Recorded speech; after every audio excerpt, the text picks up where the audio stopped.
Corte histológico de la corteza renal a gran aumento.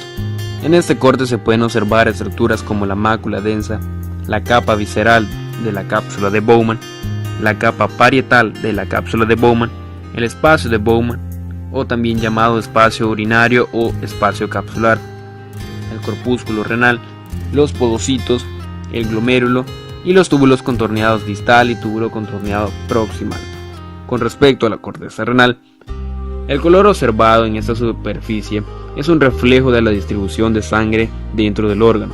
Entre el 90 a 95% aproximadamente de la sangre que pasa a través del riñón está en la corteza, y es debido a esto su color pardo rojizo. La corteza se caracteriza por la presencia de corpúsculos renales y sus túbulos asociados. El corpúsculo renal representa la primera porción ensanchada del nefrón. Es redondeado y mide unos 200 picómetros de diámetro. Los corpúsculos renales se encuentran solo en la corteza, y a ellos se debe el aspecto granular que se observa en cortes frescos. Cada corpúsculo se compone de un glomérulo, y estos se forman con varias madejas de capilares anastomosados que provienen de ramas de las arteriolas glomerulares aferentes, y se encuentran rodeados por una cápsula de dos capas, la cápsula de Bowman. El corpúsculo renal se integra por una madeja de capilares, el glomérulo y la cápsula de Bowman que los rodea. Dentro de esta estructura en conjunto se dan muchos de los procesos de formación de la orina primaria, comenzando con el filtrado glomerular que se realiza por medio de la barrera de filtración. Aquí se filtra el 85 a 90% de las sustancias. La cápsula de Bowman es la capa de tejido conectivo que encierra el espacio de Bowman. Gracias a sus capas parietal y visceral, su importancia fisiológica es que en este espacio es donde se vierte la orina primaria que se forma por la filtración glomerular. También es importante porque las células de la capa visceral contribuyen a formar la membrana de filtración.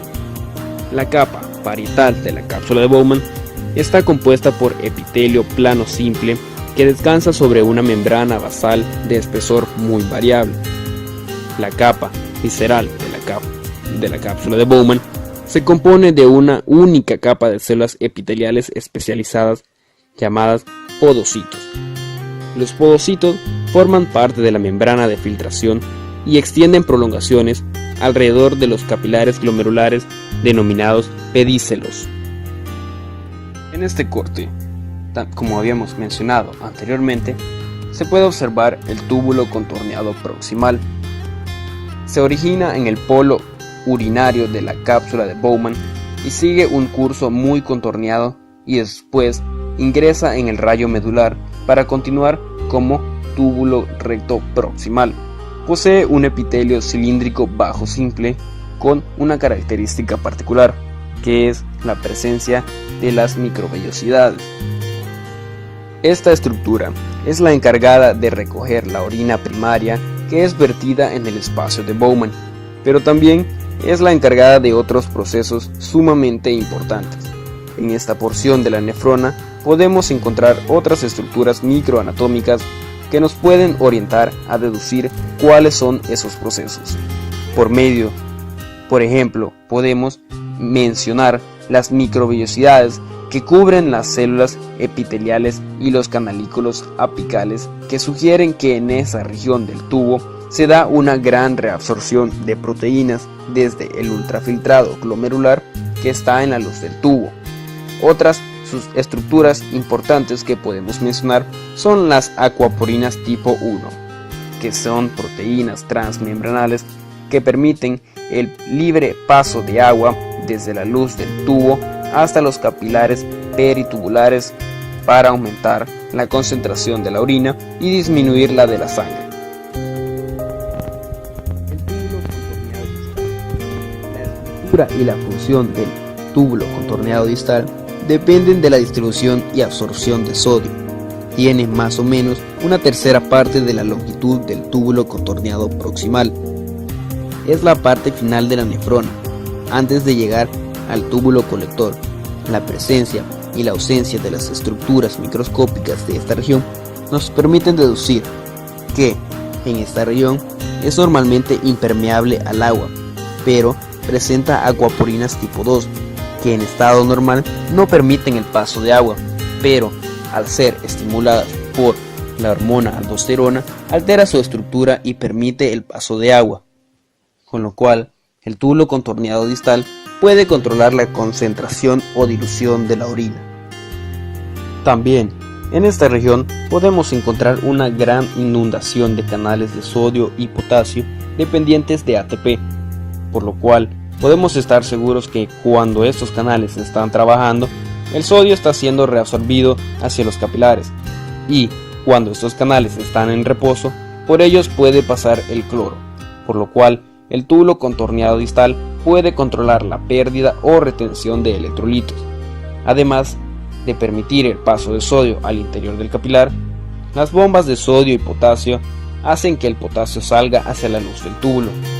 También en esta región podemos encontrar bombas que liberan hidrógeno a la luz del túbulo, por lo cual podemos decir que el túbulo contorneado distal está encargado de controlar el potasio del líquido intracelular del cuerpo y la acidez de la orina.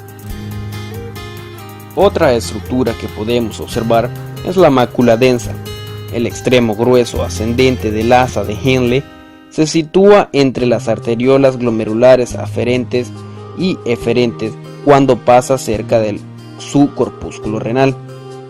Esta región del túbulo distal se llama mácula densa. Los núcleos de tinción densa están cerca de unos de otros.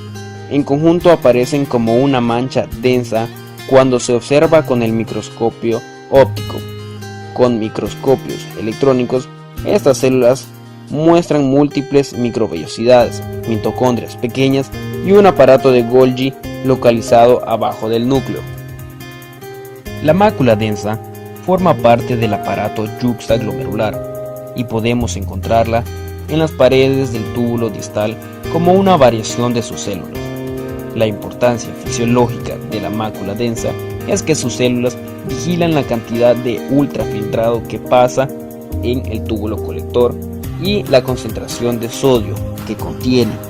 Si no es la adecuada, las células de la mácula densa envían una señal a las células del aparato yuxtaglomerular para regular el flujo de sangre en el glomérulo y la liberación de aldosterona para regular la concentración de sodio en el ultrafiltrado, y por ende en la sangre también regulan la liberación de renina por las células yuxtaglomerulares.